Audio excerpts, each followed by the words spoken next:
તો આપણી સાથે અમિતજી જોડાયેલા છે. અમિતજી, ખાસ આજે તમારી ઓપ્શન રણનીતિ માટે ક્યાં નજર પડી રહી છે? એ હિસાબથી મેં જણાવ્યું કે ઓવરઓલ સેટઅપ એનાથી માર્કેટનો પોઝિટિવ લાગી રહ્યો છે. સો એનાથી આપણે એક લોંગની પોઝિશન ક્રિએટ કરીને 424-400નો કોલ ઓપ્શન બાય કરવાની સલાહ રહેશે. જે અત્યારે આપણે જોઈએ તો 66ના આસપાસ ચાલતા પણ જોવા મળી રહ્યું છે. ડાઉન સાઇડ ઓફ 40નો સપોર્ટ લગાડશું. અપસાઇડમાં 110ના ટાર્ગેટ્સ માટે મને લાગે છે આમાં લોંગની પોઝિશન ક્રિએટ કરી શકાય. ઇન્ટ્રાડે ફ્રન્ટ પર બી આપણે જોઈએ તો નિફ્ટી જેમ એનાથી 24,370ના ઉપર નીકળે છે તો પાછું એક બાઇંગ મોમેન્ટમ જનરેટ થતા આપણને જોવા મળશે, જે ડાયરેક્ટલી 24,440, 24,470 સુધીની જવાની જગ્યા બનાવી શકે છે સ્પોટ લેવલ્સ પર. સો કરન્ટલી સેટઅપ પોઝિટિવ છે. લોંગની પોઝિશન ક્રિએટ કરવી જોઈએ.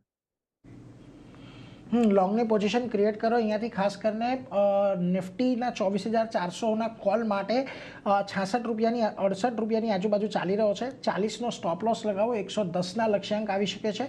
કેશ લેવલ પર આજના દિવસે 24,440, 470 સુધી નિફ્ટી જાય એવી અપેક્ષા છે. એટલે ત્યાં તમે ખાસ કરીને તેજી કરીને ચાલી શકો છો. એટલે આજની ઓપ્શનની રણનીતિ માટે તમારે આ કોલ ઓપ્શનને ધ્યાનમાં રાખવાનો.